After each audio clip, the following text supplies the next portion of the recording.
नमस्कार, जय हिंद दोस्तों। आपका अपने यूट्यूब चैनल मिशन बीपीएससी में बहुत बहुत स्वागत है।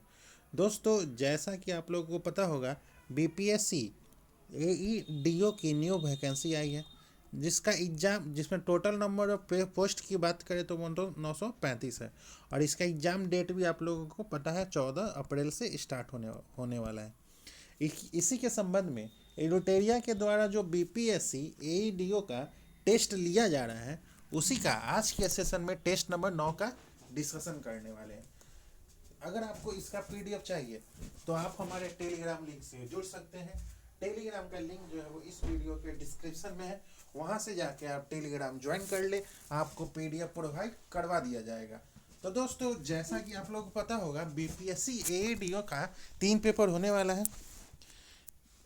पहला पेपर जो है वो जनरल लैंग्वेज पेपर है। दूसरा पेपर जो है वो जनरल स्टडीज। अब बात करें, तीसरा पेपर जो है वो जनरल एप्टीट्यूड का होने वाला है।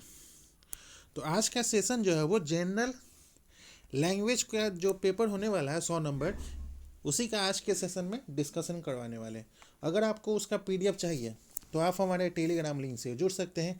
टेलीग्राम का लिंक जो है वो इस वीडियो के डिस्क्रिप्शन में है।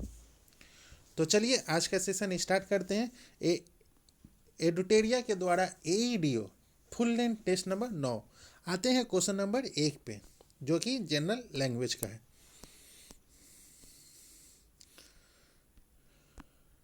बोला, find the part of the given sentence 1 से 3 तक has an error in it if there is no error. अगर बोला इनमें से कोई भी एरर नहीं है तो वो बताना है। पहला जो है वो, राधिका जो है वो learn the alphabet at the age of 2। इसमें जो पूछ रहा है कि इसमें कौन सा ईरर है, तो इसका राइट आंसर है ऑप्शन नंबर डी, जो है वो Radhika learn the alphabet at the age of 2। ये जो है वो गलत है। तो अल्फ़ाबेट इज अनकाउंटेबल नाउन है, जो इसलिए इसमें एस नहीं लगेगा। अल्फ़ाबेट जो है वो अनकाउंटेबल नाउन है, इसलिए इसमें एस नहीं लगेगा। होगा Radhika learn the alphabet at the age of 2। अब आते हैं क्वेश्चन नंबर सेकेंड पे। Reading is no longer popular among the youthful of today as the influence of the internet has taken over a very important and active hobby. इसमें से कौन सा error है, तो option number A, among among the youthful of today. तो youthful is an adjective है, इसलिए youthful नहीं होगा, वहाँ यूथ होगा। Reading is no longer popular among the youthful of today, नहीं, यूथ ऑफ टुडे। तो अब चलते हैं क्वेश्चन नंबर थर्ड पे। A 5-man inquiry committee was appointed to look into the matter. तो इसमें A5 men नहीं होगा, A5 man होगा। ऑप्शन नंबर ए जो है इसका ईरर है, A5 man होगा। अब चलते हैं क्वेश्चन नंबर फोर्थ पे। Which type of noun is laughter. Laughter जो है वो कौन सा नाउन है, अब्स्ट्रैक्ट नाउन है, कलेक्टिव नाउन है, कॉमन नाउन है या प्रॉपर नाउन है। तो आपको पता होगा लाफ्टर जो है वो एब्स्ट्रैक्ट नाउन है। एब्स्ट्रैक्ट नाउन किसे कहते हैं, तो an abstract noun is what we call a word that name emotion feeling. Emotion, जिसमें इमोशन हो, फीलिंग हो, आइडिया हो और कंसेप्ट हो, उसी को एब्स्ट्रैक्ट नाउन कहते हैं। तो लाफ्टर जो है वो इमोशन है, आइडिया, फीलिंग है, खुश महसूस करना। अब चलते हैं क्वेश्चन नंबर 5 पे। What is the correct form of the given noun. The company has to dash in the management. Company has to dash in the management. तो इसमें कौन सा होगा, तो ऑप्शन नंबर ए जो है वो, द कंपनी हैज टू हो गया तो चिप्स हो गया, चिप हो गया, एस लग जाएगा, इसमें एस लग जाएगा क्योंकि हैज टू है। अब चलते हैं क्वेश्चन नंबर 6 पे। Select option that best expresses the meaning of the given items in the question 6 to 9 में। His family has supported him through kick thick and thin. इसका मीनिंग बताना, आइटम्स जो का था। तो इसका राइट आंसर है option number D, in times of good and bad Fortune. His family has supported him through thick and thin। अब चलते हैं क्वेश्चन नंबर 7 पे। एक dark horse a dark horse का होता है an unknown genius. Option number A जो इसका राइट आंसर है। अब चलते हैं question number 8, feeder your on nest. तो इसका राइट आंसर है ऑप्शन नंबर ए जो है वो मेक मनी अनफेयरली। अब चलते हैं क्वेश्चन नंबर 9 पे कि their relation has run into rough weather ever since they fell in love with the same girl. तो इसका राइट आंसर है ऑप्शन नंबर ए जो है वो एक्सपीरियंस्ड डिफिकल्टीज। अब चलते हैं क्वेश्चन नंबर 10 पे, select the items that is suitable option for filling the blanks. He tries to perform well but good project done by him are dash, he needs to put in extra effort। तो इसका right answer है option number C जो है वो few and far between। अब चलते हैं question number, select the option 11 to 15 that best expresses synonym पूछ रहा है। तो फिलेंट्रोफिस्ट का इसका होगा वो मानव श्रमी होता है, तो ऑप्शन नंबर ए जो इसका राइट आंसर है।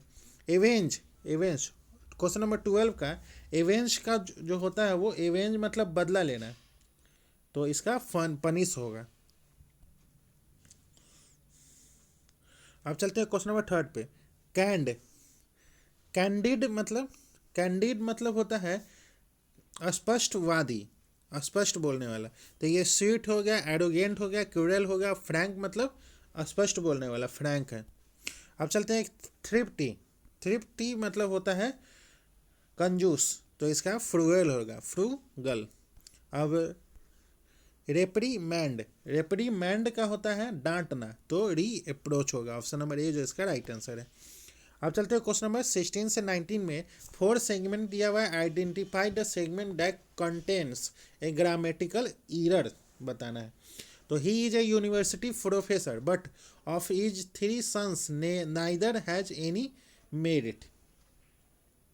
तो नाइडर यहाँ पर ही होगा, इसमें कौन सा गलत है, तो option number C, neither has any merit जो है, ये जो वर्ड जो है वो गलत है।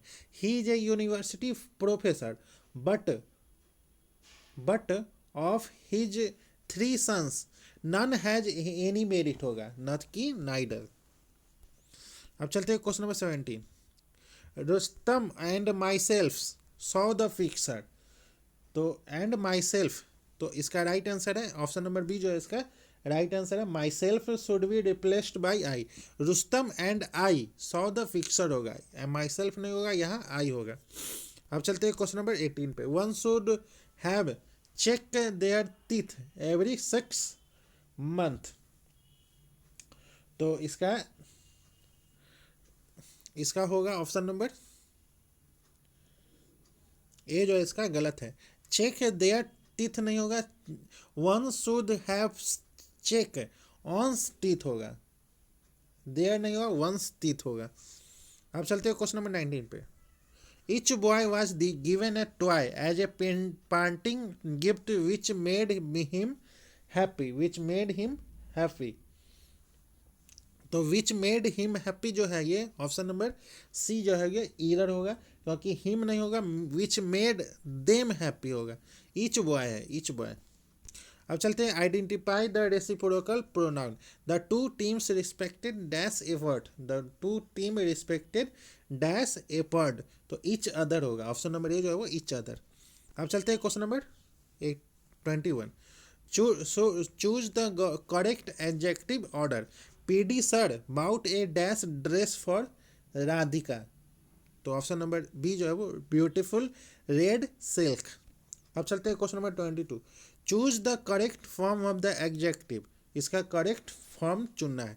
The Pacific Ocean is the dash ocean in the world, तो ऑप्शन नंबर सी जो है वो deepest ocean in the world होगा। अब चलते हैं question number 23, she should run the fast to win the race, the she should run the fastest to win the race होगा, option number A जो इसका राइट आंसर है। अब चलते हैं question number 24, the weather is so much more warmer than it was a few days before, तो इसका right answer होगा मोर वार्मर, तो वो warmer more and warmer both are comparative degree. Double comparative cannot be used. Remove more.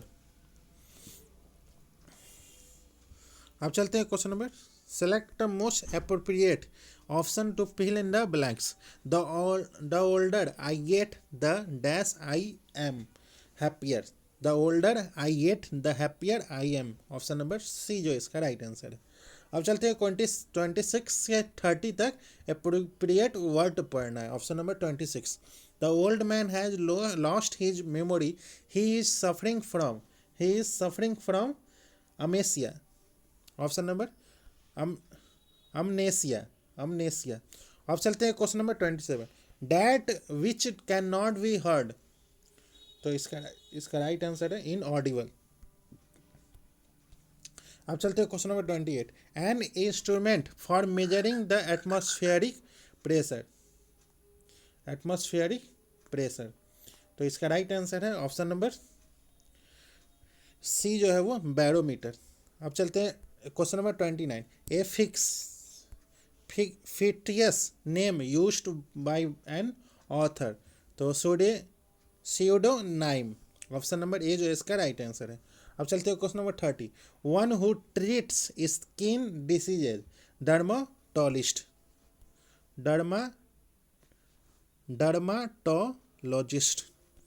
अब चलते हैं question number 31 पे. निम्नलिखित में कौन शब्द व्यक्तिवाचक संज्ञा जो है वो नहीं है. तो ऑप्शन नंबर सी जो है वो डोंगर जो है वो व्यक्तिवाचक संज्ञा नहीं है. छोटे पहाड़ को छत्तीसगढ़ी बोली में डोंगर कहा जाता है. अतः यह जातिवाचक संज्ञा है, न कि व्यक्तिवाचक संज्ञा है. अब चलते हैं क्वेश्चन नंबर 32. निम्नलिखित विकल्पों में से किस विकल्प में सभी शब्द जो है वो व्यक्तिवाचक संज्ञा है. किस विकल्प में है. तो ऑप्शन नंबर ए राम है, रामचरित्र मानस है और गंगा है. अब चलते हैं क्वेश्चन नंबर 33. निम्नलिखित में से जातिवाचक संज्ञा जो है वो कौन है. तो ऑप्शन नंबर डी उपयुक्त में से कोई नहीं है जातिवाचक संज्ञा. बहन, मंत्री और जुल्हा तीनों जातिवाचक संज्ञा शब्द है. तो उपयुक्त में से एक से अधिक है. अब चलते हैं क्वेश्चन नंबर 34. घर, पहाड़ और नदी किस संज्ञा भेद के अंतर्गत आते हैं. तो जातिवाचक संज्ञा वेद के अंतर्गत आते हैं. ऑप्शन नंबर बी जो इसका राइट आंसर है. अब चलते हैं क्वेश्चन नंबर 35. कवि शब्द में कौन सी संज्ञा है. तो कवि शब्द में कौन सी संज्ञा है. व्यक्तिवाचक या जातिवाचक, द्रव्यवाचक, भाववाचक. तो व्यक्ति शब्द में कौन सी संज्ञा है. तो ऑप्शन नंबर बी जो है वो जातिवाचक संज्ञा है. अब चलते हैं क्वेश्चन नंबर 36. निम्नलिखित में से कौन सा शब्द जो है वो भाववाचक संज्ञा है. तो मित्रता. ऑप्शन नंबर सी जो है मित्रता. अब चलते हैं क्वेश्चन नंबर 37. लिंग किस भाषा का शब्द है. तो ऑप्शन नंबर सी जो है वो संस्कृत भाषा का शब्द है. अब चलते हैं क्वेश्चन नंबर 38. निम्न में से कौन सा शब्द जो है वो पुल्लिंग है. तो विवाह जो है वो पुल्लिंग है. अब चलते हैं क्वेश्चन नंबर 39. निम्नलिखित में से कौन सा शब्द पुल्लिंग है. तो ऑप्शन नंबर डी जो है वो माधुर्य जो है वो पुल्लिंग है. अब चलते हैं क्वेश्चन नंबर 40. निम्नलिखित में से कौन सा पुल्लिंग शब्द का चयन करना है. तो पहिया जो है वो पुल्लिंग है. अब चलते हैं क्वेश्चन नंबर 41. निम्नलिखित में से कौन सा शब्द स्त्रीलिंग है. तो केतली जो है वो स्त्रीलिंग है. अब चलते हैं क्वेश्चन नंबर 42. इनमें से कौन संयुक्त सर्वनाम का उदाहरण है. तो इसका राइट आंसर है ऑप्शन नंबर डी जो है वो कुछ ना कुछ. अब चलते हैं क्वेश्चन नंबर 43. निम्नलिखित में से कौन विशेषण संज्ञा से नहीं बना हुआ है. तो ऑप्शन नंबर सी जो है वो सुंदर जो है वो विशेषण संज्ञा से नहीं बना हुआ है. अब चलते हैं क्वेश्चन नंबर 44. निम्नलिखित में शब्दों में से कौन सा शब्द गुणवाचक विशेषता कौन सा है. तो ऑप्शन नंबर ए जो है वो उचित. अब चलते हैं क्वेश्चन नंबर 45. निम्नलिखित शब्दों में से विशेषण जो है वो कौन है. तो ऑप्शन नंबर डी जो है वो पांचवा जो है वो विशेषण है. अब चलते हैं क्वेश्चन नंबर 46. सीमांत पकौड़े खा रहा है. सीमांत जो है वो पकौड़े खा रहा है. तो रेखांकित वाक्य में क्रिया का भेद जो है वो बताना है. तो ऑप्शन नंबर बी जो है वो सकर्मक क्रिया है. अब चलते हैं क्वेश्चन नंबर 47. किस वाक्य में द्यू कर्मक क्रिया का प्रयोग किया गया है. द्यू कर्मक क्रिया का प्रयोग किया गया कौन से वाक्य में? तो ममता ने कुत्ते को रोटी खिलाई, ऑप्शन नंबर डी जो इसका राइट आंसर है। अब चलते हैं क्वेश्चन नंबर 40। से के द्वारा किस कारक का पर सर्ग है? तो ऑप्शन नंबर बी जो है वो करण कारण का, करण कारक का। अब चलते हैं क्वेश्चन नंबर 49। ठीक समय पर आ जाना में कौन सा कारक है? ठीक समय पर आ जाना कौन सा कारक है? तो अधि कारण कारक है, ऑप्शन नंबर डी जो इसका राइट आंसर है। अब चलते हैं क्वेश्चन नंबर 50। राम आम खाता है में वाच्य का कौन सा रूप है? वाच्य का कौन सा रूप है? तो ऑप्शन नंबर सी जो वो कृति वाच्य है। अब चलते हैं क्वेश्चन नंबर 51। मुझसे खड़ा भी नहीं हुआ जाता, इस वाक्य का वाच्य जो होगा वो कौन सा होगा? वाच्य जो होगा वो कौन सा होगा? तो ऑप्शन नंबर ए जो है इसका राइट आंसर है, भाववाच्य। अब चलते हैं क्वेश्चन नंबर 52। निम्नलिखित में से क्वेश्चन नंबर 52 निम्नलिखित में से क्रिया विशेषण है, निम्नलिखित में से क्रिया विशेषण कौन सा क्रिया विशेषण है? तो इसका राइट आंसर है ऑप्शन नंबर बी जो है वो धीरे धीरे। अब चलते हैं क्वेश्चन नंबर 53। निम्नलिखित में से तत्सम शब्द जो है वो कौन सा है? तत्सम शब्द जो है वो कौन सा है? तो ऑप्शन नंबर बी जो है वो कपाट है। अब चलते हैं क्वेश्चन नंबर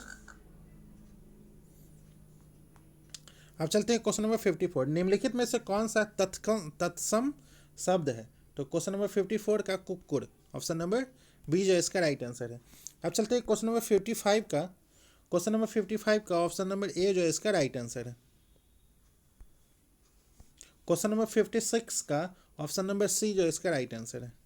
क्वेश्चन नंबर 57 का, क्वेश्चन नंबर 57 का ऑप्शन नंबर डी जो इसका राइट आंसर है।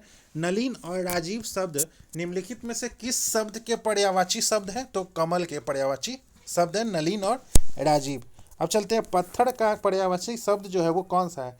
तो पत्थर का पर्यायवाची शब्द जो है वो, पत्थर का पर्यायवाची शब्द जो है वो उड़ग है। अब चलते हैं क्वेश्चन नंबर 59। बादल का पर्यायवाची शब्द जो है वो नहीं है, कौन सा बादल का पर्यायवाची शब्द नहीं है?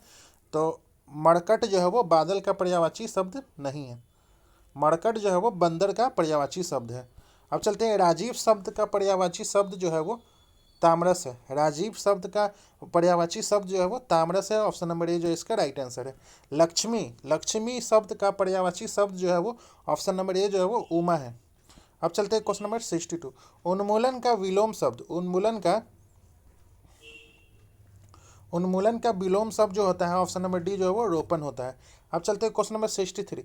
प्रत्यक्ष का सटीक विलोम शब्द जो होता है वो ऑप्शन नंबर बी जो है वो परोक्ष होता है। अब चलते हैं क्वेश्चन नंबर 64। लुप्त का विलोम शब्द जो होता है वो व्यक्त होता है, ऑप्शन नंबर सी जो इसका राइट आंसर है। अब चलते हैं क्वेश्चन नंबर 65। अक्ष का अर्थ जो होता है नहीं होता है, कौन सा नहीं होता है अर्थ का अक्ष जो है वो पृथ्वी। अब चलते हैं क्वेश्चन नंबर 66। जिसे इंद्रियों से अनुभव न किया जा सके अनेक पद के लिए एक शब्द, तो ऑप्शन नंबर ए जो है वो अति इंद्रिय। अब चलते हैं क्वेश्चन नंबर 67। धरती और आकाश के बीच के स्थान वाक्यांश के लिए एक शब्द होगा, कौन सा एक शब्द होगा? तो ऑप्शन नंबर बी जो है वो अंतरिक्ष होगा। अब चलते हैं क्वेश्चन नंबर 68। जिसकी भुजाएं घुटनों तक लंबी हो उसे कहते हैं, जिसकी भुजाएं जो वो घुटनों तक लंबी हो उसे कहते हैं अजान बाहु, ऑप्शन नंबर ए जो इसका राइट आंसर है। अब चलते हैं क्वेश्चन नंबर 69। वह स्त्री जिसका पति जो है वो परदेश से आने वाला हो के लिए एक शब्द जो होगा वो कौन सा होगा? तो आगमी स्तपतिका, ऑप्शन नंबर डी जो इसका राइट आंसर है। अब चलते हैं क्वेश्चन नंबर 70। कुछ खास शर्तों पर किसी कार्य को करने को समझौता के लिए एक शब्द जो होगा वो कौन सा एक शब्द होगा? तो इसका राइट आंसर है ऑप्शन नंबर डी जो है वो संविदा, ऑप्शन नंबर डी जो है वो संविदा। अब चलते हैं क्वेश्चन नंबर 71।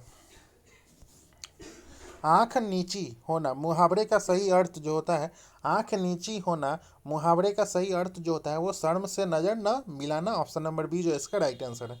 अब चलते हैं क्वेश्चन नंबर 72। कान फूकना का अर्थ है गुरु मंत्र देना, ऑप्शन नंबर बी जो इसका राइट आंसर है। अब चलते हैं क्वेश्चन नंबर 73। गुल्लड़ का फूल होना मुहावरे का अर्थ जो होता है वो क्या होता है? तो गुल्लड़ का फूल होना लापता होना, ऑप्शन नंबर ये जो इसका राइट आंसर है। अब चलते हैं क्वेश्चन नंबर 74। नाक का बाल होना मुहावरे का अर्थ जो होता है वो अकारण प्रिय होना, अकारण प्रिय होना, ऑप्शन नंबर सी जो इसका राइट आंसर है। अब चलते हैं क्वेश्चन नंबर 75। ठीक ठाक न्याय हो जाना का उचित लोकायुक्ति जो होगा वो कौन सा होगा? दूध का दूध, पानी का पानी। ऑप्शन नंबर सी जो इसका राइट आंसर है। अब चलते हैं क्वेश्चन नंबर 76। यह मूंग और मसूर की दाल लोकोक्ति का अर्थ जो होता है वो कौन सा होता है? तो अपनी औकात से बढ़कर होना या करना। ऑप्शन नंबर डी जो इसका राइट आंसर है। अब चलते हैं क्वेश्चन नंबर 77। उच्चारण शब्द में उपसर्ग जो होता है वो कौन सा होता है? तो उत होता है। ऑप्शन नंबर सी जो है वो उत। अब चलते हैं क्वेश्चन नंबर 78। समीप छोटा और गौन, समीप छोटा और गौन के अर्थ में कौन सा उपसर्ग आता है? कौन सा उपसर्ग आता है? तो उप होता है, उप। ऑप्शन नंबर डी जो है वो उप उपसर्ग आता है। अब चलते हैं क्वेश्चन नंबर 79। बहिर्मुखी शब्द में कौन सा उपसर्ग आता है? तो बहिर। ऑप्शन नंबर बी जो है वो बहिर आता है। अब चलते हैं क्वेश्चन नंबर 80। निम्नलिखित में से किस शब्द में एरा प्रत्यय नहीं है? एरा प्रत्यय जो है वो किस में नहीं है? तो विकल्पों में से कोई नहीं। ऑप्शन नंबर डी जो है इसका राइट आंसर है। घट धड़ाक में प्रत्यय जो है वो कौन सा है? तो आख। ऑप्शन नंबर बी जो है इसका राइट आंसर है। अब चलते हैं क्वेश्चन नंबर 82। औपचारिक शब्द में प्रत्यय लगा हुआ है, औपचारिक में कौन सा प्रत्यय लगा हुआ है? तो इक लगा हुआ है। ऑप्शन नंबर सी जो है इसका राइट आंसर है। अब चलते हैं क्वेश्चन नंबर 83। निम्नलिखित में किस शब्द में तत्तिक प्रत्यय लगा हुआ है? तो कृपालु। ऑप्शन नंबर बी जो है वो कृपालु में। अब चलते हैं क्वेश्चन नंबर 84। डिबिया शब्द में प्रत्यय जो है वो कौन सा है? तो इया है। ऑप्शन नंबर ए जो है वो इया। अब चलते हैं क्वेश्चन नंबर 85। तथापि शब्द का संधि विशेष जो है वो उसका क्या होगा? तथा प्लस अपि, तथा प्लस अपि। ऑप्शन नंबर सी जो इसका राइट आंसर। अब चलते हैं क्वेश्चन नंबर 86। निम्नलिखित में से कौन सा व्यंजन संधि का उदाहरण नहीं है? कौन सा व्यंजन संधि का उदाहरण नहीं है? तो ऑप्शन नंबर बी जो है वो विद्यालय। अब चलते हैं क्वेश्चन नंबर 87। अन्य न्याय शब्द का संधि विशेष जो होगा वो कौन सा होगा? तो अन्य प्लस अन्य, अन्य प्लस अन्न। ऑप्शन नंबर बी जो इसका राइट आंसर है। अब चलते हैं क्वेश्चन नंबर 88। मन प्लस अनुकूलम का संधि विशेष जो होगा वन मनो मनो मनोनुकुल। ऑप्शन नंबर ए जो इसका राइट आंसर है। अब चलते हैं क्वेश्चन नंबर 89। देव जो महान है यह किस समाज का उदाहरण है? तो क्रम धारय समाज का उदाहरण है। ऑप्शन नंबर बी जो इसका राइट आंसर है। अब चलते हैं क्वेश्चन नंबर 90। निम्न में से कौन सा कर्मधारय समास है? तो ऑप्शन नंबर ए जो है वो नील गगन। ऑप्शन नंबर ए जो है वो नील गगन। अब चलते हैं क्वेश्चन नंबर 91। दिगु समाज का उदाहरण जो है वो कौन सा है? नवग्रह। ऑप्शन नंबर सी जो है वो नवग्रह है। अब चलते हैं क्वेश्चन नंबर 92। रचना के आधार पर वाक्य के कितने भेद होते हैं? तो ऑप्शन नंबर 3 होते हैं। सरल या साधारण वाक्य, मिश्र वाक्य या संयुक्त वाक्य। अब चलते हैं क्वेश्चन नंबर 93। निम्नलिखित में से कौन सा वाक्य जो है वो मिश्र वाक्य नहीं है? तो वह परिश्रमी ही नहीं वरना ईमानदार भी है। तो ऑप्शन नंबर सी जो है वो मिश्र वाक्य नहीं है। अब चलते हैं क्वेश्चन नंबर 94। सरल वाक्य को संयुक्त वाक्य में बदलना है। बच्चा दौड़ कर मेरे पास आया। तो बच्चा जो है दौड़ा और मेरे पास आया। ऑप्शन नंबर डी जो इसका राइट आंसर है। अब चलते हैं क्वेश्चन नंबर 95। इनमें से वाक्य अशुद्ध है वो कौन सा अशुद्ध वाक्य है? तो मैं अपनी बात का स्पष्टीकरण करने के लिए तैयार हूँ। ऑप्शन नंबर बी जो है वो अशुद्ध है। इसका शुद्ध वाक्य इस प्रकार होगा, मैं अपनी बात के स्पष्टीकरण के लिए तैयार हूँ। अब चलते हैं क्वेश्चन नंबर 96।